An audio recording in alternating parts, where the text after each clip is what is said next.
안녕하세요. 저는 올해 30살인 여성입니다. 저는 서울에서 나고 자란 사람이에요.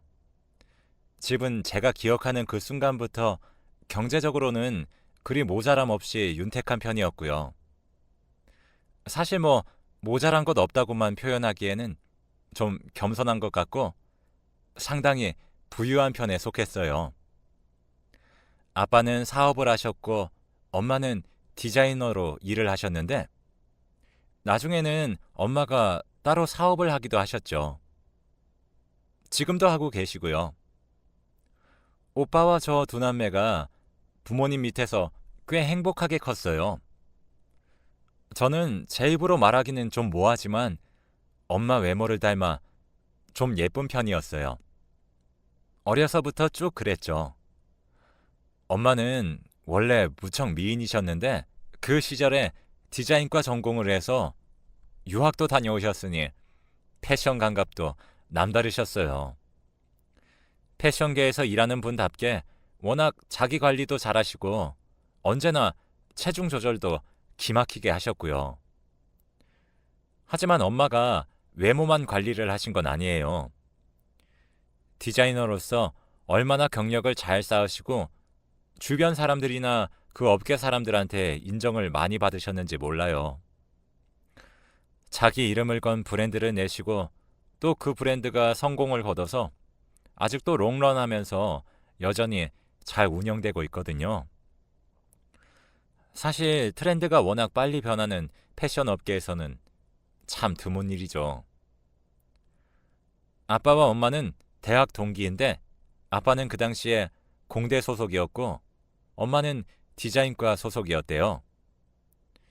아빠는 마음에 드는 여자한테 다가가는 법도 몰라서 같이 교양을 듣던 엄마한테 반했지만 어쩔 줄 몰라 하며 멀리서 지켜보기만 했다는데요. 엄마가 그걸 눈치채고는 바로 그 자리에서 낚아채서 데이트를 시작했다고 하세요. 나중에도 아빠는 온화하고 온순한 성격이라 저희를 다독여 주었고 엄마는 화통하고 목소리가 큰 편이라서 저희를 혼내고 훈육하는 쪽이었어요. 사실 엄마는 외가도 잘 살았지만 가난한 공대생이었던 아빠와 결혼한 거였어요. 정말 착한 아빠의 사람됨 하나만 보고 결혼을 하셨대요. 엄마와 결혼한 후 아빠는 자기 사업을 시작하셨고 저희가 태어난 지 얼마 되지 않아 아빠가 개발한 정보통신 기술과 소프트웨어가 대박을 치면서 경제적으로도 또 여유가 있어졌는데요. 엄마는 그래서 평생 남한테 단 한 번도 고개를 숙이거나 아쉬운 소리를 해본 적이 없다고 하시더라고요. 사실 제가 봐도 우리 엄마는 모자란 데가 없고 태어나서부터 지금까지 정말 꽃길만 걸어오신 분이에요. 하지만 그럴 만한 자격이 있다고 할 정도로 엄마는 능력도 있고 성격도 호탕하신 분이죠. 저는 그런 엄마 아빠 밑에서 유복하게 자랐어요. 저도 학교에서 제법 공부를 잘하는 편이었고 오빠도 마찬가지였는데요. 오빠는 딱 아빠를 닮아서 온순한 이과생이었고 저는 엄마를 닮아서 좀 성격이 센 편이었어요. 오빠는 명문대 의대에 들어갔고 저는 경영대로 들어갔죠. 대학에 들어가니까 선배며 동기며 남자들이 호감을 보이면서 저한테 다가오더라고요. 하지만 사실 고등학교 때도 저는 남자친구를 사귀어 본 적이 있었고 들어가서 만난 남자애들도 그렇게 막 대단하게 여겨지진 않더라고요. 제가 그 얘기를 엄마한테 하니까 엄마가 마구 웃으시더라고요. 아니, 얘, 나도 그랬다. 나도 대학 때 들어가자마자 들이대는 애들이 너무 많아서 어처구니가 없었어. 너 지금 상황이 그때 나랑 똑같아. 아, 슬슬 좀 지겨우려고 그래. OT 때 벌써 나한테 쪽지 주고 간 남자애는 그렇다 치고 동아리 어디 갈까 간 보는데 남자 선배들이 왜 이렇게 나한테 자기네 동아리 오라고 끌고 가려고 하는지, 그것도 동방 소개해준다면서 손잡고 가려고 그러잖아. 진짜 싫어. 네 동의 없이 너 털끝 하나 건드리려고 하면 정강이를 걷어 차버려. 네가 그놈 머리통을 깨놔도 엄마가 책임져 줄 테니까. 음, 알았어요. 대학이 이런 곳인 줄 이제 알았네. 엄마는 어떻게 이런 데서 아빠 같은 사람을 골랐어요? 엄마는 그 말에 또 한참이나 웃으시더라고요. 20살짜리 어린 딸이 심각한 얼굴을 하고 묻는 게 사실 얼마나 재미있으시겠어요. 엄마는 간신히 웃음을 그치고 좀 진지한 표정으로 말씀하셨어요. 글쎄, 잘 보다 보면 괜찮은 애들이 가끔 있어. 오히려 겉으로 잘하고 막 그런 애들보다 좀 소심하고 얌전한 애들이 좋을 때가 있지. 아, 그렇구나. 그런데 뭐 다 그런 건 아니니까 잘 판단해야 해. 소심한 애들이 또 속으로 못난 놈들이 있으니까. 네, 알았어요. 나도 아빠 같은 사람 찾아야지. 저는 아빠를 참 좋아했고 정말 사람으로서 존경했기 때문에 제 남편도 아빠 같은 사람이면 좋겠다고 생각했어요. 엄마가 아빠를 골라냈다면 저도 할 수 있을 거라고 생각했죠. 그래서 저는 소심하고 얌전한 남자아이들을 주로 눈여겨보았어요. 물론 그 중에서도 저를 좋아하는 동기 남자애가 하나 있어서 그 애한테 눈길이 갔죠.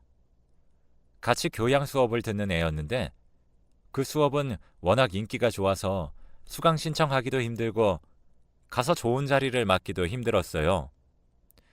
교수님 수업도 재밌고 점수도 잘 주시고 앞에 앉아서 눈도장 찍으면 다른 수업에서도 잘 대해 주셨거든요.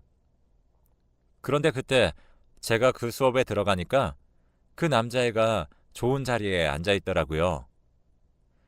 사람이 많으니까 앞자리에 앉으려면 일찍 와야 했는데 그 남자애는 미리 와서 얼른 들어온 거였죠.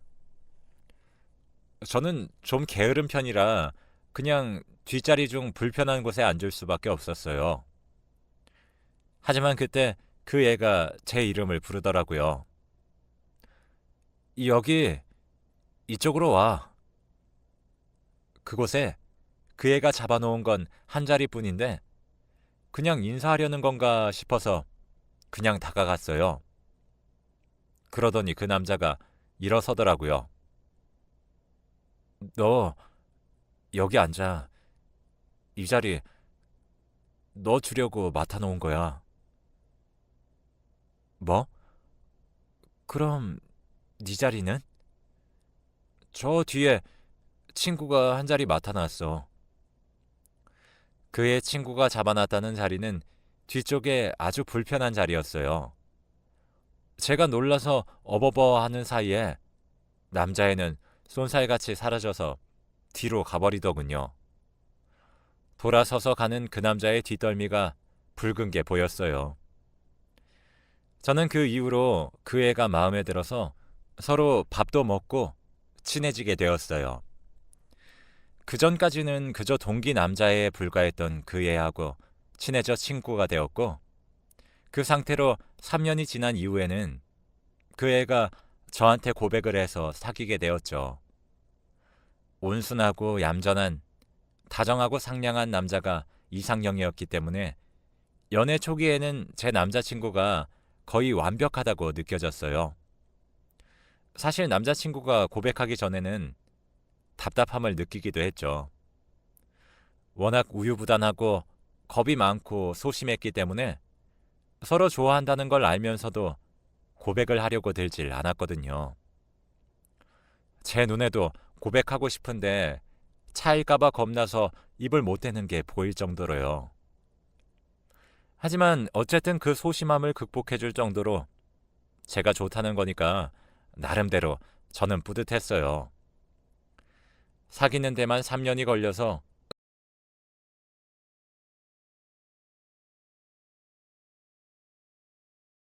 우리 관계는 제가 대학교 3학년일 때 시작되었지만요. 저는 휴학도 없이 칼 졸업을 해서 취업을 했고 남자친구는 군대가 있어서 2년 뒤에 졸업해서 취업했어요. 저는 남자친구가 나올 때까지 기다려 주었고 거의 사귄 지 3년이 지난 다음에 서로 결혼에 대해 이야기를 하게 되었어요. 벌써 결혼? 하지만 결혼 이야기를 꺼내니까 남자친구는 망설이는 얼굴이 되었어요. 왜? 하지만 나 벌써 20 중반이 넘어가고 있어. 지금 나이에 결혼해도 안 빨라. 아, 요새는 30 넘어서 결혼하는 게 평균인데? 그래도 나는 빨리 하고 싶어. 우리 엄마 아빠처럼 알콩달콩 살고 싶단 말이야. 남자친구는 한참이나 웅얼대다가 말하더라고요. 난 아직 돈도 제대로 못 모았고, 우리 집은 너네 집처럼 막 지원해 줄 정도도 안 되고, 내가 돈을 좀 더 모은 다음에 한 2년 정도만 기다려주면 안 될까? 나 2년이나? 전세금이라도 모으면 내가 어떻게든 해볼 테니까. 남자친구는 한숨을 쉬었어요. 남자친구네 집은 그리 여유 있는 집이 아니라서 사실 우리 결혼에 집이나 거창한 돈을 얹어 주실 수 있는 형편이 아니었거든요. 저는 빨리 결혼하는 게 로망이긴 했지만 남자친구의 사정이 그렇다는데 재촉할 수도 없어서 그냥 참아주기로 했죠. 남자친구네 집은 아버지가 여관을 운영하시고 어머니는 가정주부라고 했어요. 남자친구는 자기도 모르게 어머니가 간혹 돈 받으러 시장에 갔다는 말을 하곤 했는데 말하고서는 꼭 아차 싶은지 입을 다물곤 하더라고요. 아무래도 일수놀이를 하시는 것 같았는데 뭐 어쩔 수 있나요? 엄마도 저희 아빠만 보고 결혼했으니 저도 그럴 수 있다고 생각했어요. 남자친구는 여전히 좋았고 제가 같이 갈 사람은 어쨌든 남자친구였으니까요. 그래도 어쨌든 남자친구는 성실히 생활하는 것 같았어요. 2년 동안 남자친구는 자기가 돈을 열심히 모으기는 하던데 집에서 자꾸 돈을 달라고 하셔서 빠져나간다고 돈 못 모으겠다고 우는 소리를 하고는 했죠. 저는 좀 이런저런 핑계대는 것에 질리긴 했지만 그래도 그 사람이 저하고 떳떳하게 결혼하려고 저렇게 노력하는데 이 정도 징징거림은 받아줘야 할 것 같아서 함께 고민도 해주고 투자 방법 조언도 해주었어요. 저는 투자를 제법 잘하는 편이었거든요. 그런데 투자 조언을 해도 별 소용이 없었습니다. 자기, 그거 저번에 내가 말한 주식에 넣어봤어? 이번에 많이 올랐던데? 1,000만 원 지난번에 여유자금 있는 거 넣는다고 하지 않았어? 아니, 그거 못 넣었어. 왜? 아니, 그거 워낙 안정적인 거라 그거 그 아래로 내려갈 일 없었는데. 그게 내가 그때 딱 1,000만 원을 엄마한테 빌려드려서. 아, 또야? 매번 이런 대화가 반복되었죠. 남자친구는 우물쭈물하면서 계속해서 자기 부모님 탓을 했고 저는 그 핑계도 점점 의심스러워지고 있었어요. 사실 뭐 저희는 부모님을 잘 만나서 편하게 살고 있었지만 부모님들을 그렇게 잘 만난 사람이 몇이나 되겠어요. 그래도 1년에 500만 원도 못 모은다는 게 너무 이상했죠. 더구나 대기업 사원인데 말이에요. 그렇게 남자친구에 대한 신뢰도 점점 무너지고 점차 견디기도 힘들어지고 있었어요. 저는 20대 후반이 되었고 이제 좋은 사람하고 결혼해서 안정을 찾고 싶었죠. 저는 항상 결혼이 빨리 하고 싶었거든요. 그런데 그때서야 남자친구는 저한테 결혼을 하자고 했어요. 돈은 얼마 못 모았지만 그래도 이제 결혼해야 할 것 같아. 자기하고 결혼해서 모아야지. 안 그러면 진짜 시작도 못 할 것 같아. 그래, 잘 생각했어. 누가 처음부터 완벽하게 갖추고 시작해. 그냥 다 그런 거지. 미안해. 노력은 했는데 잘 안 되었네. 그래도 나랑 결혼해주라. 남자친구는 솔직하게 자기가 돈을 잘 못 모았다는 것을 인정하면서 저한테 청혼했어요. 뭐 남자친구도 완벽한 사람은 아니지만 저도 그러니까 그리고 일단 자기 잘못은 인정은 하니까요. 저는 흔쾌히 승낙을 했고 두 집안 사이에 이런저런 이야기가 오가기 시작했죠. 먼저 저는 시부모님이 될 분들부터 먼저 뵙기로 했어요. 이왕 하는 거 빨리 해버리자고 해서 식장도 잡고 청첩장도 찍으면서 동시에 진행된 일이었죠. 시댁 가서 가볍게 밥 한 끼 먹고 인사만 드리는 거였는데 어머니는 뵌 적이 있지만 아버님은 처음이었어요. 남자친구 부모님 댁은 작은 빌라였어요. 이전에 집 앞까지 와본 적이 있었는데 엘리베이터가 없는 낡은 빌라 4층을 걸어 올라갔더니 어머님이 문을 열어놓고 기다리고 계시더라고요. 저는 원래 좀 왈가닥 같은 데가 있지만 시부모님이 되실 분들 앞에서는 아주 조신하고 얌전하게 두 손을 모아 잡고서 인사드렸어요. 그래서 인사하고 들어갔는데 거실에서 저를 보신 남자친구 아버님이 그러시는 거예요. 아이고, 새아가가 좀 이쁜 애네. 아, 감사합니다, 아버님. 아니, 그런데 얼굴은 아주 예쁜데, 음, 여자로서의 매력이 좀 부족하구만. 네? 아버지! 갑작스러운 말에 제가 멍해지자 남자친구가 중간에서 급히 막았어요.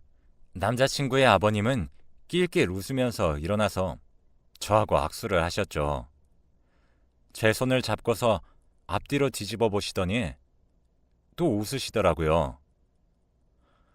아이고, 손도 잡고 곱고 역시 아들내미가 잘 골랐구만. 저는 처음 뵙는 예비 시아버지가 이렇게 행동을 하시니까 뭐 어떻게 해야 할지 몰라서 그냥 멍하더라고요. 저도 그렇게 온순한 사람은 아닌데 말이에요. 남자친구도 저도 기분을 잡친 상태로 예비 시부모님과 식사 후 금세 집을 빠져나왔어요. 어머님은 중간에서 어쩔 줄 몰라 하면서 당황하셨고 아버님은 자기 행동에 화를 내는 아들한테 또 본인이 화를 내고 있었죠. 저한테는 이런 상황에 잘 중재해야 좋은 며느리라고 이상한 조언 비슷한 걸 하면서요. 저는 그냥 화가 난다기보다 저희 어머님이 너무 가엾더라고요. 저런 아버님하고 같이 평생을 사셨을 걸 생각하니 그 와중에 저한테 식사 대접한다고 준비해 주신 식탁이 너무 맛있고 정성스러워서 더 그랬어요. 남자친구가 저를 데려다 준다고 차에 탔을 때 잠깐 정적이 감돌았어요. 남자친구는 계속 제 눈치를 봤어요. 미안. 아버지가 좀 그런 쪽으로 아무 생각이 없어서 하고 싶은 말씀은 그냥 다 하시고. 아, 할 수 없지 뭐. 내가 애초에 자기만 보고 결혼하는 거니까. 저는 일단 감정을 추스르고서 그렇게 말했어요. 남자친구는 그 말을 듣더니 금세 싱글벙글하면서 자기 아버지에 대한 좋은 면을 마구 늘어놨어요. 제가 그냥 참겠다는 말을 듣자마자 아버님에 대해 좋게 말하는 걸 듣고 있으려니 기분이 안 좋았죠. 아버지, 저런 말만 아니면 좋은 분이셔. 그러니까 너무 걱정하지 마. 그리고 뭐 사실 그렇게 큰일도 아니잖아. 좀 거슬려서 그렇지. 남자친구는 대화 끝에 웃으면서 그렇게 말하더라고요. 저는 그 말에 좀 의아해졌습니다. 그렇게 큰일이 아니라니. 조금 거슬리는 정도라니. 처음 만나는 며느리감한테 대놓고 성희롱을 했는데 남편 될 사람이 그건 별거 아니라고 말하는 게 정상인가 싶어서요. 악수하면서 손바닥을 그게 질 나쁜 성희롱이라는 것 정도는 저도 알고 있었거든요. 어쨌든 지금은 참고 상견례 때 어떻게 행동하시는지를 한번 보기로 했어요. 어지간하면 참고 남자친구만 보고 결혼할 생각이었지만 정 아니면 때려쳐야 한다 생각했거든요. 그리고 얼마 뒤에 곧 상견례 날짜가 다가왔어요. 저는 망설이다가 시부모님 되실 분들을 배웠을 때 일어났던 일들에 대해서는 부모님께 말씀을 안 드렸어요. 상견례 때 멀쩡하고 나중에도 괜찮아서 결혼을 무사히 하게 되면 괜히 부모님만 가슴 아프고 걱정하시게 될 것 같아서 그런 거였죠. 엄마는 우리 막내딸이 결혼할 사람과 시부모님 되실 분을 뵈러 간다면서 뭘 입고 가야 하냐 난리를 피우다가 결국 점잖은 블랙 색상의 스커트 수트를 고르셨어요. 그런 제 엄마가 디자이너이다 보니까 몸에 다소 핏대는 스타일의 수트였죠. 저는 외모가 엄마를 닮긴 했지만 좀 마르고 가느다란 타입이라면 엄마는 체격도 조금 있으시고 상당히 글래머러스한 느낌이었어요. 그래서 몸에 붙는 블랙 수트를 입으니 자연스럽게 무척 매력적으로 보였죠. 아빠도 그런 엄마의 모습을 보면서 아주 흐뭇하게 웃으셨어요. 오빠도 저도 팔불출 같은 아빠 얼굴을 보면서 고개를 절레절레 하면서도 흐뭇한 건 마찬가지였죠. 우리 가족한테는 엄마가 입은 옷이 평소보다 무척 점잖았고 사실은 객관적으로 봐도 격식 있는 자리에서 입을 만한 옷이었어요. 예, 대체 너희 예비 시부모님 어떤 분들이시니? 넌 왜 지난번에 배워놓고 엄마한테 제대로 말을 안 해? 상견례 장소로 가면서 차 안에서 엄마가 저한테 자꾸 물어보시더라고요. 그런데 제가 뭐라고 말하겠어요? 거짓말하기는 싫고 그렇다고 솔직하게 말할 수도 없고 저는 그냥 애매하게 웃을 수밖에 없었죠. 그냥 시어머니 되실 분은 얌전하시고 음식 솜씨도 좋으시고 좋은 분이신 것 같아. 성격도 순하신 것 같더라고. 아버님은 솔직히 잘 모르겠고 아예 사실 시아버지 자리보다 시어머니 자리가 100배는 중요하다. 어머님 괜찮으시면 그냥 오케이야. 엄마는 예비 시어머니가 좋은 분이라는 말에 기쁜 듯이 고개를 끄덕이셨어요. 사실 엄마 말도 맞긴 했죠. 시아버지야 뭐 평상시 부딪힐 일 거의 없을 테고 시어머니는 정반대로 항상 말을 섞어야 할 테니까요. 그래서 저는 어쨌든 상견례만 무사히 끝나면 결혼을 해야지 하는 마음을 갖고 있었는데요. 아무리 그래도 속이 복잡하긴 했죠. 그리고 상견례 식당에 도착했는데 남자친구와 예비 시어머니만 앉아 계시더라고요. 저는 눈을 크게 뜨고 남자친구한테 아버님 어디 가셨냐고 물어보니까 남자친구가 난처한 얼굴이 되었어요. 운영하시는 여관 나갔다가 오신다고 했는데 아직 안 오셔가지고. 아, 그랬구나. 그럼 기다리지 뭐. 첫 만남부터 대놓고 늦다니 아주 최악이었죠. 얼굴 표정이 무너지려는 것을 애써 참으면서 앉아 있는데 무려 30분이나 지나서야 예비 시아버지가 들어오시더라고요. 예비 시아버지는 늦은 주제에 큰 소리로 웃으면서 들어와서는 저희 엄마 아빠랑 악수하면서 인사를 했어요. 멀리 있는데도 시아버지한테서 술 냄새가 아주 지독하게 풍겼어요. 아마 여간 핑계대고 술 마시러 다녀온 것 같았죠. 상견례는 오후였으니 대낮부터 술을 먹은 게 분명했어요. 시아버지는 아빠와 건성으로 인사를 나누더니 엄마하고 악수를 하면서 빤히 엄마를 쳐다봤어요.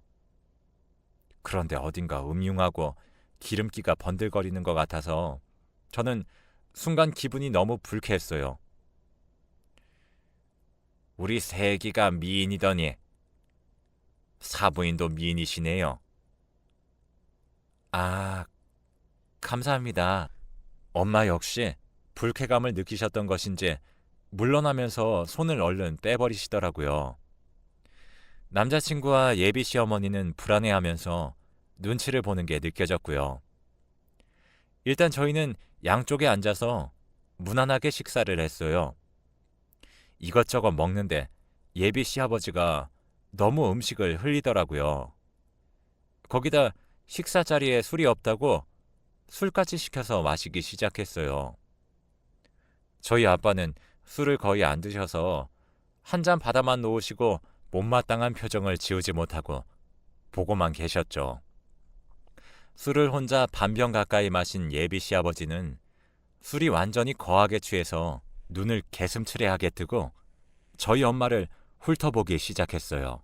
그 눈이 무슨 술집 여자나 다방 여자 쳐다보는 듯한 눈빛이라서 순간 너무 혐오스럽더라고요. 그러다가 갑자기 예비 시아버지가 그러시는 거예요. 와따, 안 사돈 옷핏이 끝내주네요. 뭐라고요? 저는 너무 놀라서 입을 딱 벌렸어요. 아니, 아랫사람인 저한테는 100번 양보해서 순간의 실수를 할 수 있다지만 우리 엄마는 안 사돈이잖아요. 엄마 아빠도 처음에는 이게 무슨 일인가 싶으신지 딱 굳어 계시더라고요. 뭐지? 이 대머리 문어는 혓바닥 더럽게 놀리는 거 보니 딱 수준이 나오네. 엄마가 싸늘하게 중얼거렸어요. 머리가 절반쯤 벗겨져 반 대머리였던 예비 시아버지는 놀란 기색이 역력한 채 눈을 꿈뻑거리면서 엄마를 올려다보았죠. 엄마는 바깥에 있는 시아버지 발 쪽을 가리켰어요. 키도 조그만해서 키 높이 신어야 되는 난쟁이 똥자루가 어디다 대고 함부로 주둥이를 놀려대? 배둘레가 키보다 더 긴 거 아니야? 배나 집어넣어. 대가리를 치켜 들던가 해, 이놈아. 그런데 무슨 애들 결혼? 결혼 같은 소리 하네. 그대로 얌전히 처박혀서 살아. 여관이 아니라 여자장 사는 놈 아니야, 이거? 장모님, 그게 저희 아버지가 술에 취해서 그러시려던 게 아니라, 아니, 그런 분이 아닌데. 장모? 내가 왜 자네 장모지?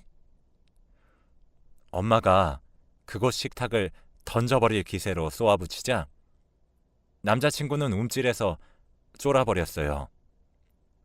저한테 도와달라는 눈짓을 했지만 저는 코트를 들고 일어섰어요. 그 와중에도 자기 아버지가 그런 사람 아니라고 변명하려는 남자친구의 모습에 이제 관계를 끝내도 좋겠다는 판단이 들었거든요. 옆에서는 아빠와 오빠도 자연스럽게 옷을 들고 일어섰어요. 아빠는 엄마의 옷과 가방도 함께 들고서 엄마를 부드럽게 에스코트해서 식당 바깥으로 향하셨죠. 저와 오빠도 인사 한마디 하지 않고 그냥 돌아섰어요. 저희가 나가는 중간에도 전 남자친구의 식구들은 아무런 말도 못하고 있더군요. 사실 거기서 불쌍한 건 어머님 한 분뿐이었지만요. 빨리 탈출하셨으면 좋겠더라고요. 그래서 그 후 저희는 식장 예약을 잡아뒀던 것도 모두 취소해버리고 찍었던 청첩장은 죄다 파쇄해버렸어요. 남자친구한테서는 미친 것처럼 연락이 왔지만 아예 차단해버렸고 집 앞까지 쫓아왔을 때에는 엄마가 나가서 거의 2시간을 세워놓고 아주 눈물이 쏙 빠지게 혼을 낸 다음 돌려보내셨죠. 저는 오히려 생각했던 것보다 평온했어요. 이전부터 낌새가 있어서 먼저 파혼에 대해 저도 모르게 마음의 준비가 되어 있었는지도 모르겠네요. 물론 어느 정도 마음고생이야 했지만 그래도 좋은 인생 경험했다 치려고요. 애초에 처음 만났을 때 그 정도 이상으로 쎄하면 그 예감은 틀리지 않는다는 것도 알았고요.